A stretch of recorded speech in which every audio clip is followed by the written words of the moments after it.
Hey guys, we're here at the Slovenian Nationals. I am here with. Jakob. Jakob. We're just gonna omit the last name because Okay, I don't want to sure. butcher it. Sure. What did you play? I played P.U.N.K Therions.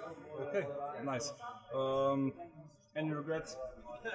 Yes, some regrets. I'm gonna mention them during the profile. Okay. Some choices I would not make again. Okay, sure. So- we can start Right. with the main deck. So yeah, bonus field center.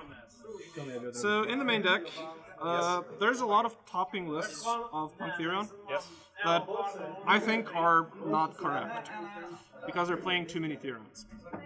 So I wanted a deck that is actually consistent. In the current format, a lot of decks just don't feel good. They feel like they brick. At least I always brick when I play Despia. So I played something that has a lot of one-card starters. So in the main deck, we have the one-card starters. 3 Xiamin. Yes. 3 Overdance, which is really just more copies of this.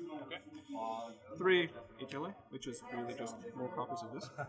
So these are all one-card combat. Okay. If you don't get interrupted, this ends you on, spoiler alert, our boss monster, which is, red hot dread dragon archfiend, something calamity. It's called calamities because he's essentially a VFD. Because they for some reason didn't want him. So yeah, these all get you to that. Then we have the not quite one-card starters. We have the 3 Foxy Tune, which is the best Ash bait in the game. People will Ash this, and then you'll still have combo, because if you open more than one P.U.N.K, you don't actually need this to resolve. You have the 1 Deerno, which is a combo piece. So this is the new P.U.N.K from Dimension Force. It's level 5, which means this plus Xiamin makes Chaos Ruler. And also, if it's sent from the field to the graveyard, it brings back a P.U.N.K, which means you can either bring this back and make a rank 8, or you can bring this back and make 5, depending on what you actually need. So this is the P.U.N.K cards. Did you miss the second one? Did I miss the second Gear Node? So it came up once in top 8 that this would have been good on 2, because this can only summon from deck. This is a bad shooter. This can only summon from deck. This can't summon from hand. So sometimes you want to bait Ash with this, or you want to get the discard from this, and then it would be good to be able to go into Deer Note with this. But if you draw the Deer Note, then you kind of can't. But then again, even if you draw the Deer Note, you usually have lines that are fine. And the second one feels tricky, because it doesn't really do that much in hand, and I wanted to keep the combo pieces as slim as possible, because again, I don't like bricking. So, as slim as possible. So that's the P.U.N.K cards. Standard 3-3-3-3. I mean, I guess this is not quite standard, but drawing this feels really good because it baits Ash so hard. And yeah, then you just play through it if you can just search this off of Xiamin and then summon it with its own effect.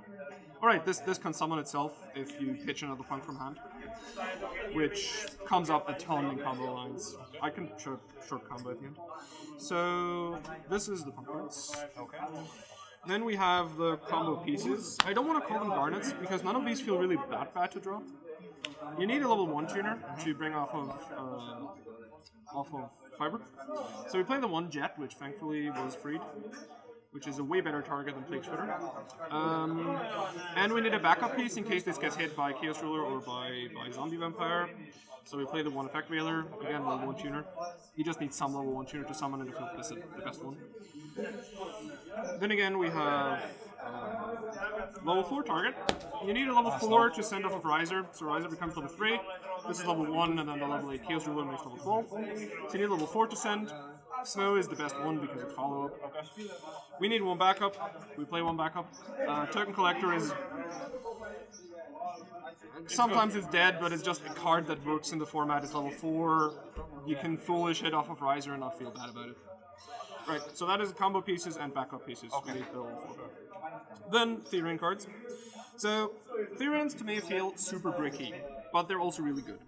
So we play as few Therions as possible while still feeling good. So we play the 2 Regulus, the 1 Lily, and the 2 Duke. So these ratios might not seem obvious at the start. But obviously Regulus is the best one, because if you draw it, then hitting any Therion means you have a negate. Lily is kind of the worst one, because it's only live if you hit another Therion already. And then it's like, you can get this could get ashed. It just doesn't. It feels the most bricky, but you need the one-off because sometimes this comes up because it searches you an extra discard. And then the 2 Yugioh. So we experimented a lot with what ratios we wanted, and the reason we ended up with 2 Yugioh, even though its effect is kind of poop, this is really good because this is light, which means you can hit this off Chaos Ruler, and then you just get a free negate.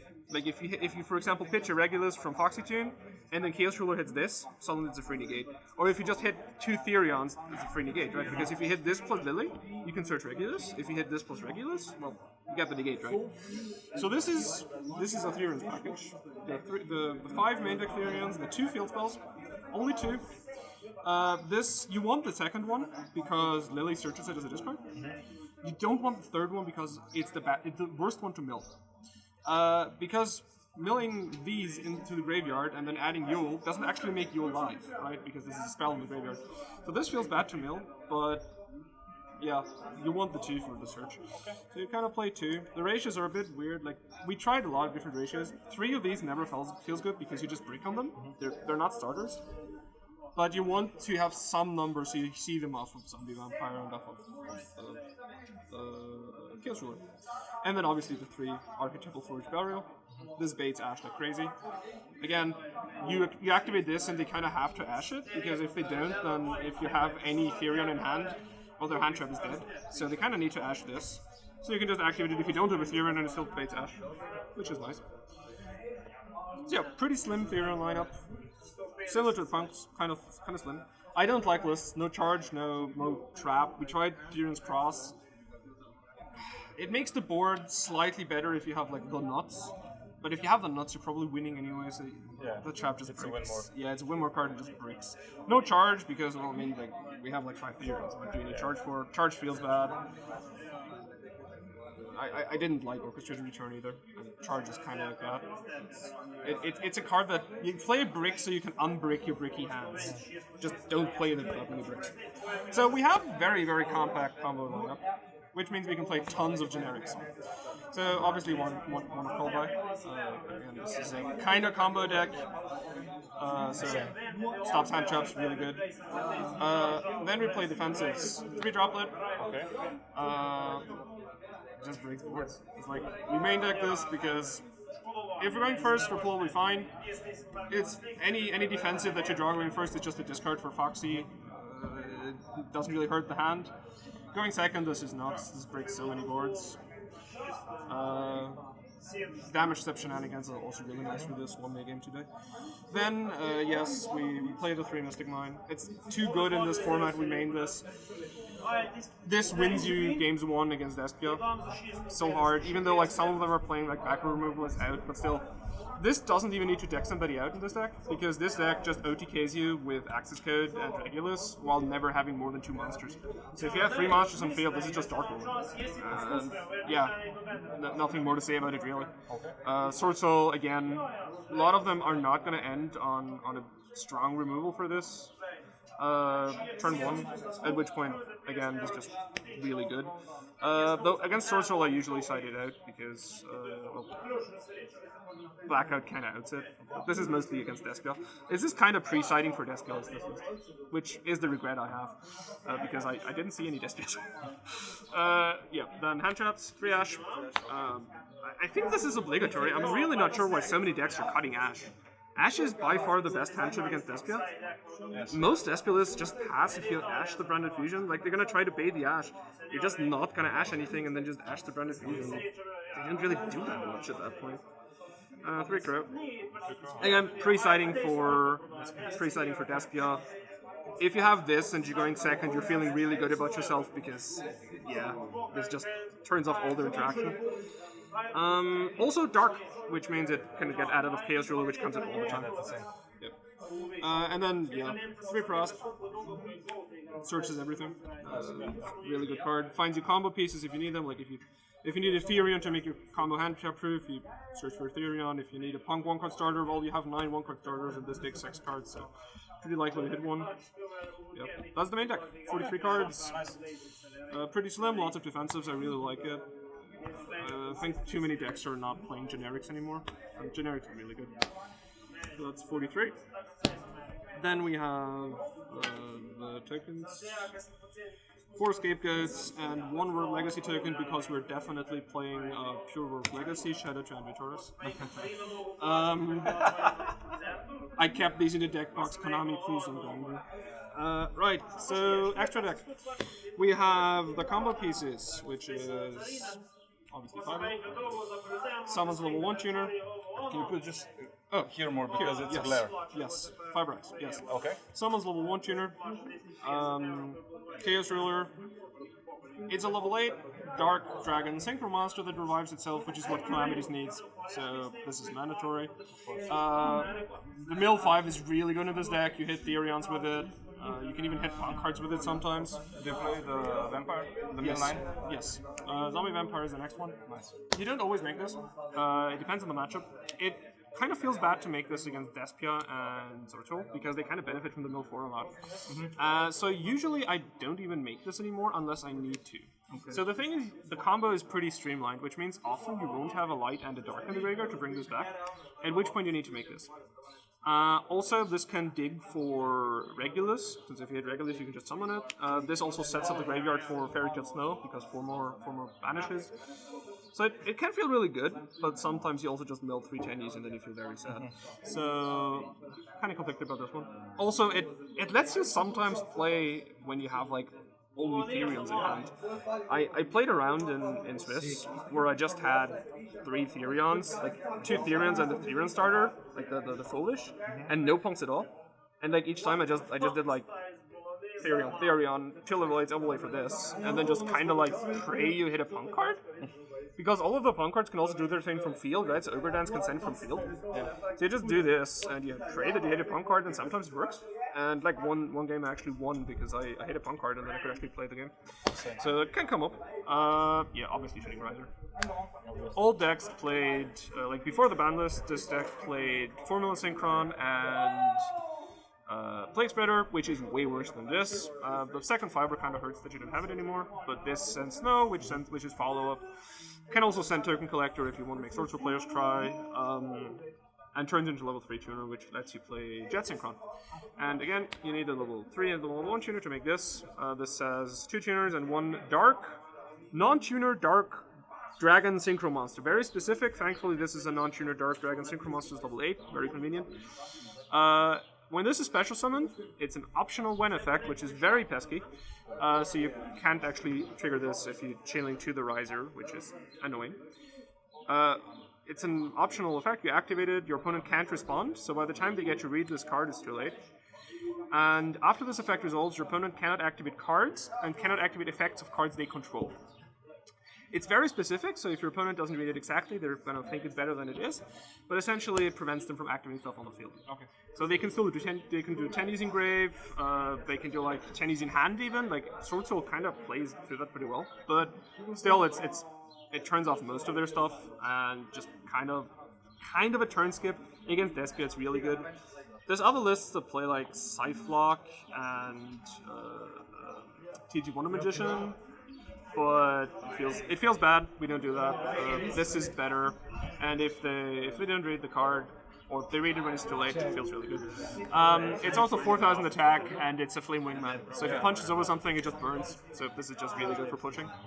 Then we have generic extra deck cards. Line of the Light Charmer. We added this as the 15th card. Okay. You can make this off of Snow. So the plan obviously is to go Selene into Access Code. This you can make off of Snow because Snow is a spellcaster. This you can make if you need an extra body and your opponent is kind enough to have like an Ecclesia engrave or something, or an Ecclesia. The fusion, the Quiritus is light. A lot of random light monsters in this format. This just makes Selene at that point, makes Access Code, you win the game. You can make this off of Yugioh as well, because Yugioh is light, so you can climb into Selene with 3 monsters, including Yugioh. And then you obviously just Selene into Access Code. Access Code plus Regulus is 8100 damage, so that's game. That is how you finish games. The other option, how to finish games, also a very new edition, Psychic Gun Punisher. I don't know why we didn't play this earlier, it's really, really good. This won me, this was made more often than this in Swiss, and this won me more rounds than this in Swiss. This stole me around against Sword Soul. you have a 3, you have an 8, they don't have a way to out it, you just make this, and you're at like 1,000 life points. Because they swung for 6,000, you just make this, you gain, you punch a shaman, and that's lethal. This stole me around against Sky Striker, because Sky Striker actually can't out this. Like, I had more cards in deck than him, so he couldn't deck me out. So he had like mine, I just made this. And I had like 3,000 life points, he had 8,000. So if he makes Hayate and he can't out the Hayate because his Afterburners is gone, then I just boost this twice and then swing over the Hayate in this game. So he couldn't out it, so he scooped. Random cards for backup. This is the backup line for the combo. In case you can't get the setup for this, it's just pretty box standard.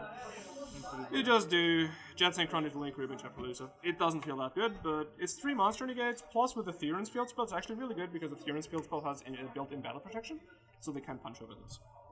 People don't read the Therion's field spell for some reason, and it gets you free sends. Nice. Random Xyz monsters, Melia of the Trees. This says 2 level 3 Earth monsters, and Zeamin is Earth, so you just make this off of 2 Zeamin. So you can go like Zeamin, add Foxy Tune, summon Zeamin, make this. And this has 2 effects. It can special a plant from your grave. So the target for this is obviously the Lily, the plant Therion. You can either Foolish the plant Therion to make your Therion's in hand live, or you can, if you already hit the plant Therion for some reason, or if you have Argyro, you bring the plant Therion back, you search the field spell, you can do regular stuff.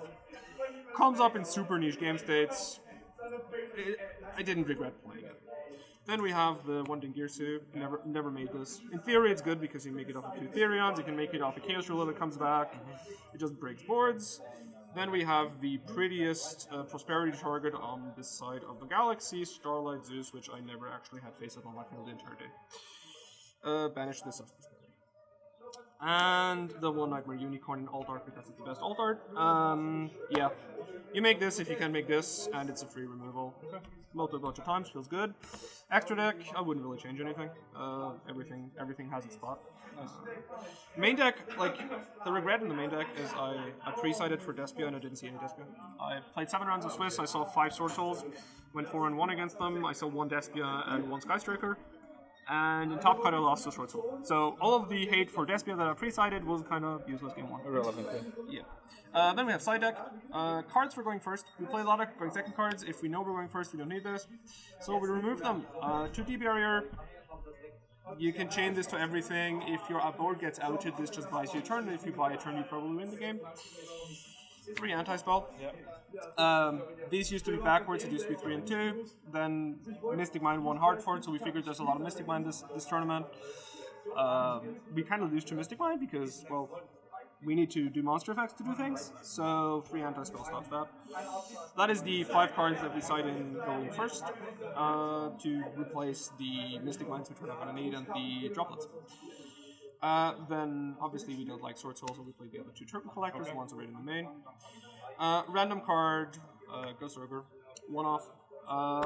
The idea here is that this is a level 3 Psychic, so you can make this off of E-Tele.